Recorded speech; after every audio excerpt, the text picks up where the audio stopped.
Welcome dear students for Standard 6 General Science.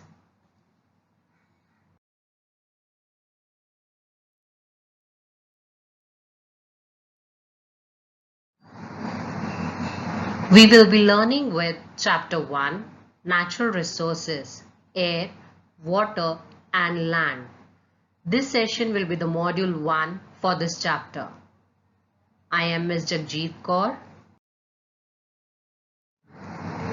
Students, before beginning, let us discuss with the learning objectives of this module. At the end of the module, you all will be understanding about what are the natural resources, the spheres of the earth, that is, you will be understanding what is atmosphere, what is hydrosphere, what is lithosphere, and what is biosphere. The layers of the atmosphere, air, a natural resource, air pollution. In this air pollution, you will be learning with the causes of air pollution, the effects and the preventive measures of air pollution. Ozone layer. Now students, have you ever wondered why Earth is the only planet in our solar system that can support life? Well, it is actually the ideal distance from the sun, enabling different life forms to coexist on the planet.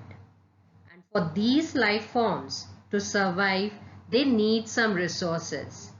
And these resources are called as natural resources.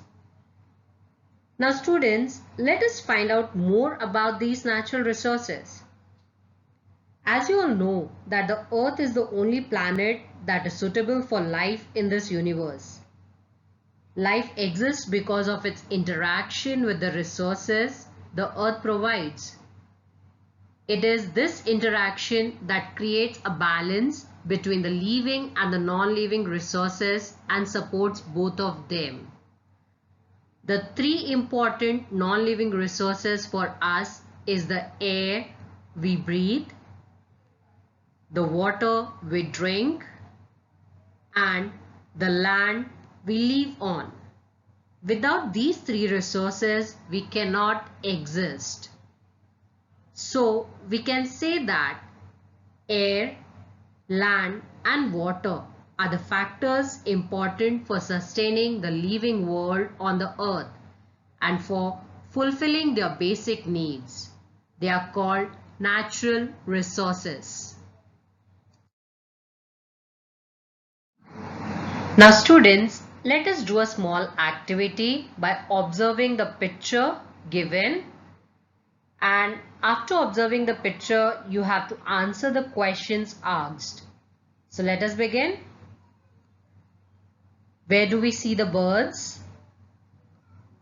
Yes, we can see the birds in the air. Where is the cow grazing? Yes, we can see the cow grazing on the land. Where are the fish seen? We can see the fish in the water. Where is the aeroplane? Yes, we can see the aeroplane in the air. Where can you see the trees? The trees can be seen on the land. Where is the sailboat floating? Yes, the sailboat is floating in water. Now students, let us understand about the spheres of Earth. Everything in Earth's system can be placed into one of four major subsystems, that is land, water, living things or air. These four subsystems are called spheres. Specifically, they are the lithosphere, that is solid earth, hydrosphere, all water, biosphere, all life, and atmosphere, that is gases. Now students, let us understand these four spheres in detail.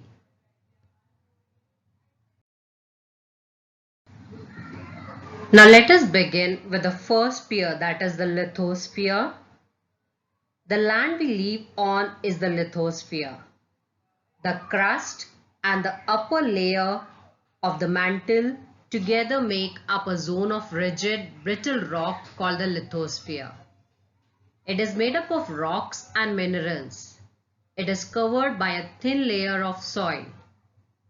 It is an irregular surface with various landforms such as mountains, plateaus, deserts, plains, valleys, etc. Lithosphere plays an important role in our life.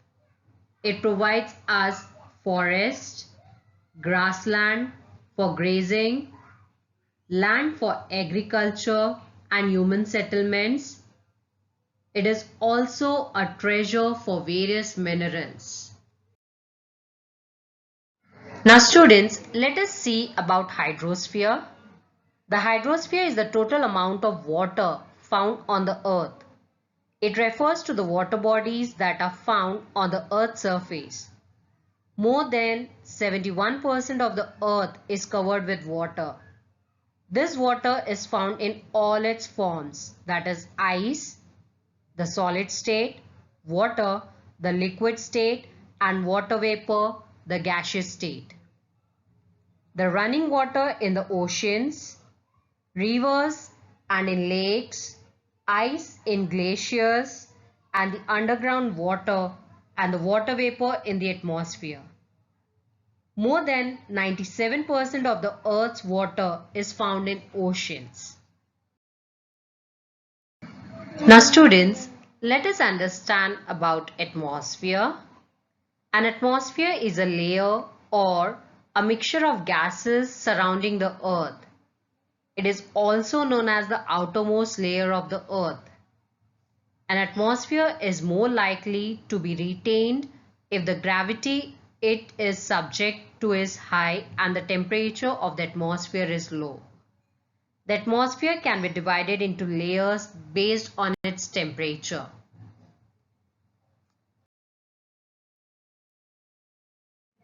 Now students, let us understand about the fourth sphere of the earth, that is biosphere. The biosphere is a narrow zone of the earth where land, water, air interact with each other to support life. It is in the zone that life exists. There are several species of organisms that vary in size, from microbes and bacteria to large mammals. All living organisms, including humans, are linked to each other and to the biosphere for their survival.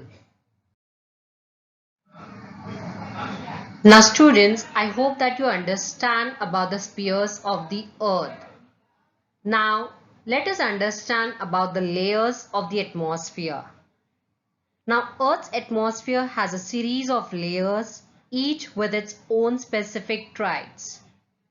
Moving upward from ground level, these layers are named as the troposphere, the stratosphere, the mesosphere, the thermosphere, and the exosphere. Now students, let us see why air is called as a natural resource. The air in the atmosphere around the earth contains nitrogen, oxygen, carbon dioxide, inert gases, nitrogen dioxide, sulfur dioxide, water vapor, and dust particles. The troposphere contains about 80% of the total mass of gases in the air, while this proportion is about 19% in the stratosphere. That means in stratosphere, the total amount of mass of the gases is around 19%. Further, in mesosphere and ionosphere, the proportion of the mass of gases goes on decreasing. Gases are not found in the exosphere and beyond. The air around us is a mixture of gases, mainly nitrogen and oxygen, but containing much smaller amounts of water vapor, argon, and carbon dioxide, and very small amounts of other gases. Air also contains suspended dust, spores, and bacteria. The amount of gases in the air is the greatest near the surface and decreases as we go higher and higher from the surface. So, air becomes rarer at the higher altitudes.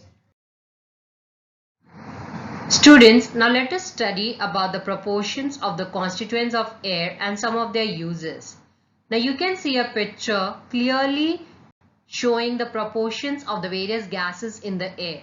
So we can understand that nitrogen makes up 78% in the air, oxygen 21%, argon 0.9%, other constituents of air 0.07% and carbon dioxide 0.03%. Now let us discuss some of the uses of these gases in our day-to-day life. Now nitrogen gas, besides making up 78% of the Earth's atmosphere, nitrogen has a number of uses. Since it is an inert gas, it can be used to replace air and reduce metal corrosion. Nitrogen is also useful in the production of ammonia, which is a colorless gas with a strong odor, similar to the smell of urine. The reason is because the urine contains some ammonia.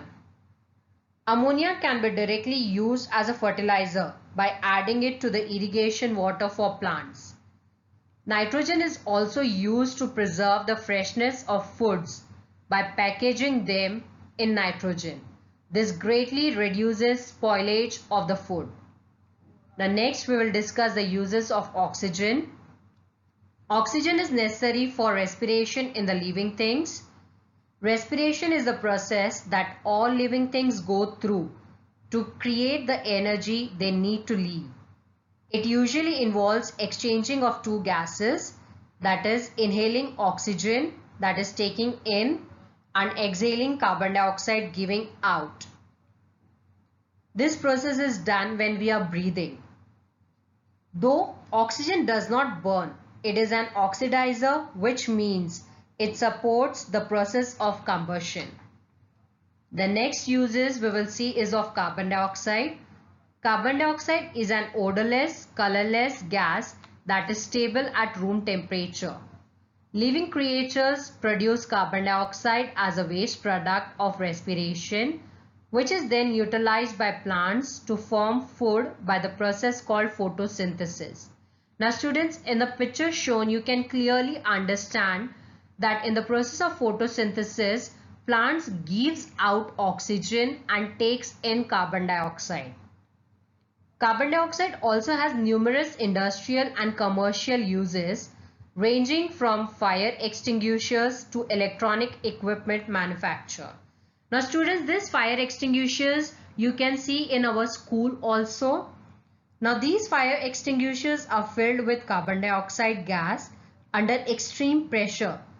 Carbon dioxide extinguishers work by displacing oxygen or taking away the oxygen element. The carbon dioxide is also very cold as it comes out of the extinguisher, so it cools the fuel as well. The next gas is the argon gas. Argon is obtained from the air as a byproduct of the production of oxygen and nitrogen.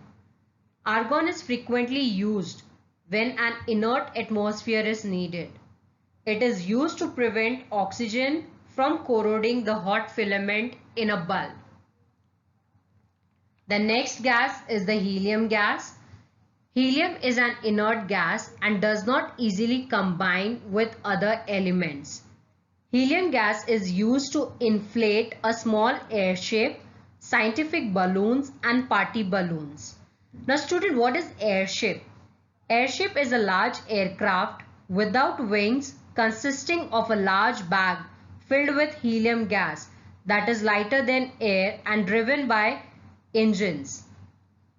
Passengers were carried in the structure hanging below, as you can see in the picture shown.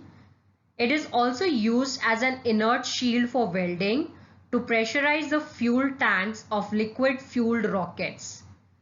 The next we will discuss about neon. Neon is also used generally in the decorative lights.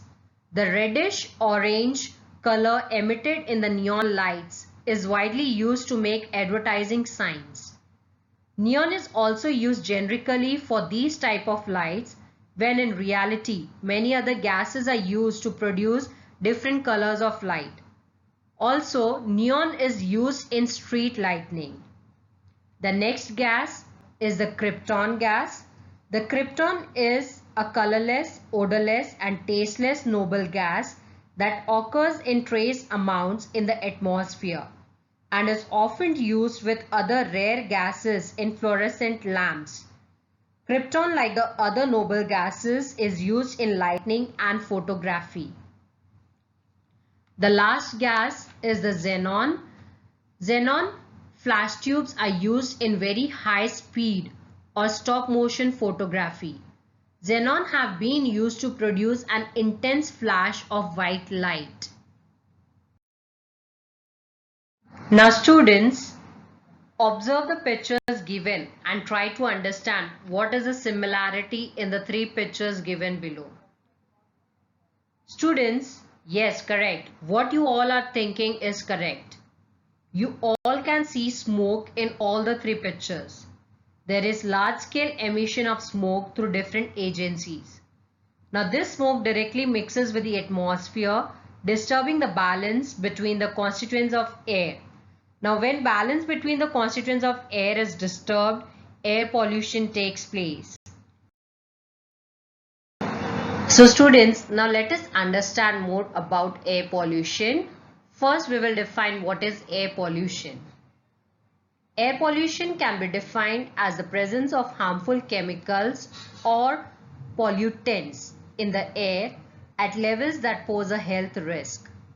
Air pollution can also be defined as the presence of chemicals or pollutants in the air which are usually not present and which lower the quality of the air or tending to cause harm to the quality of life, such as damaging of the ozone layer or causing global warming. Students, even air pollution is probably one of the most serious environmental problems challenging our civilization today. Most often, it is caused by the human activities such as mining, construction, transportation, industrial work, agriculture, etc. Fossil fuels are the major cause of the air pollutants in the air. Now students, you all may be thinking, what are fossil fuels? So, fossil fuel is a general term for buried deposits of organic materials formed from decayed plants and animals that have been converted to crude oil, coal, natural gas or heavy oils by exposure to heat and pressure in the Earth's crust. The burning of the fossil fuels by humans is the largest cause for air pollution. Now, when fossil fuels are burned, they release nitrogen oxides into the atmosphere. These oxides contribute to the formation of smog and acid rain. Now, what is smog? Smog is a kind of air pollution originally named for the mixture of smoke and fog in the air. And acid rain is a rainfall which is acidic by atmospheric pollution and causes environmental harm.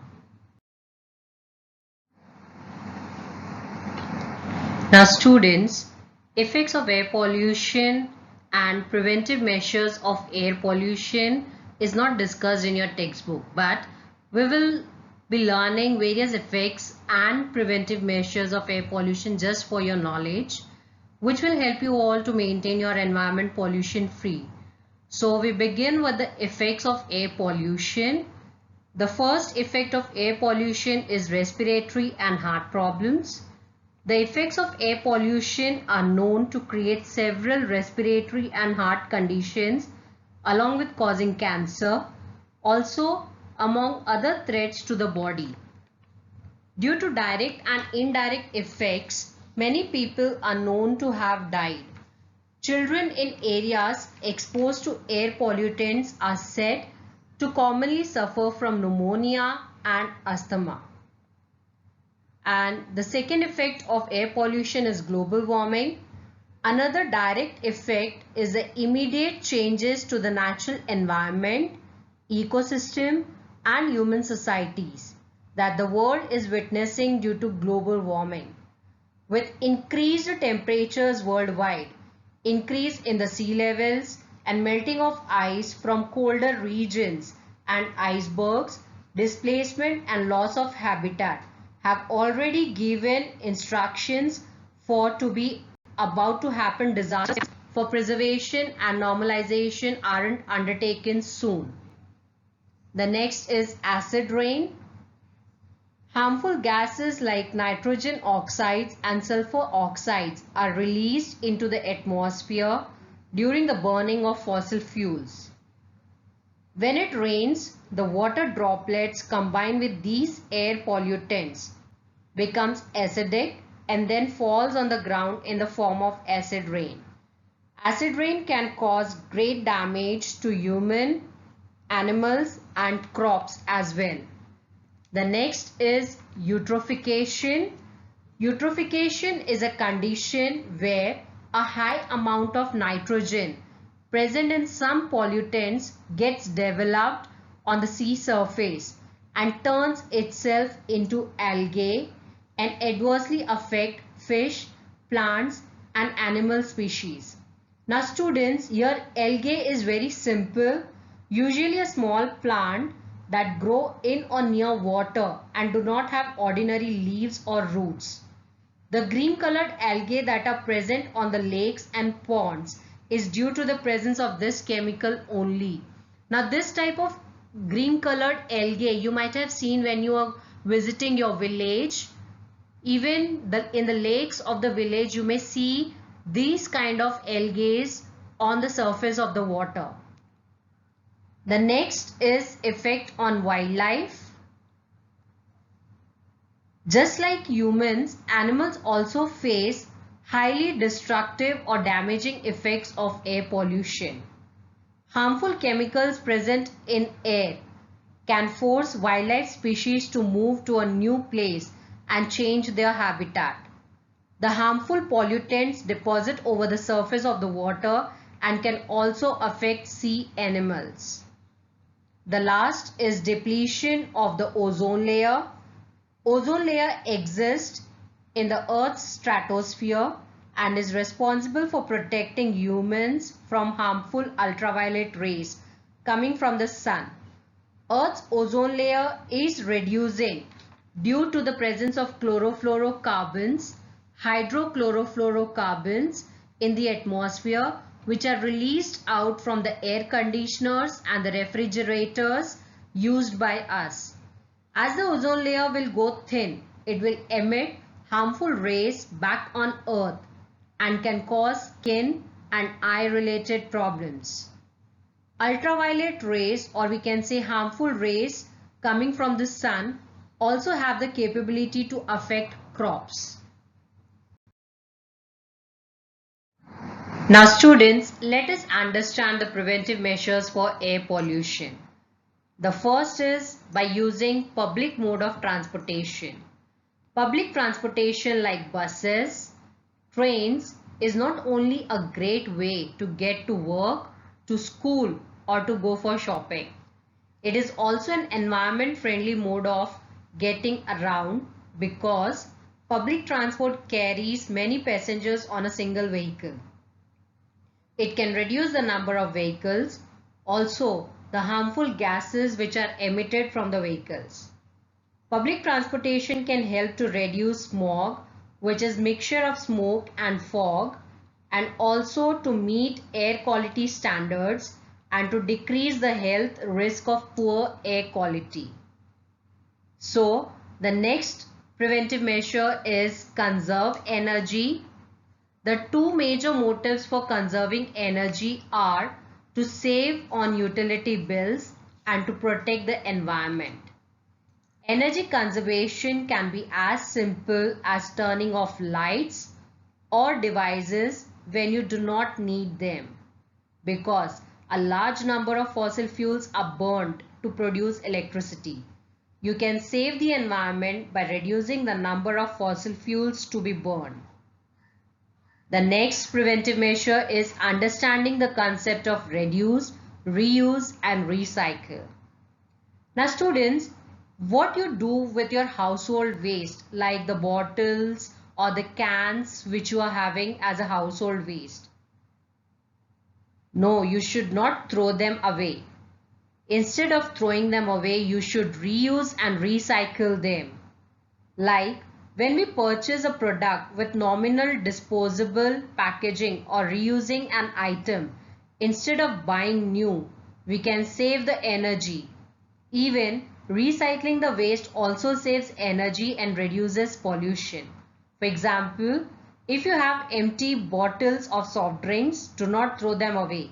Reuse them by making jars or to keep cereals or pulses or making pen holder, etc.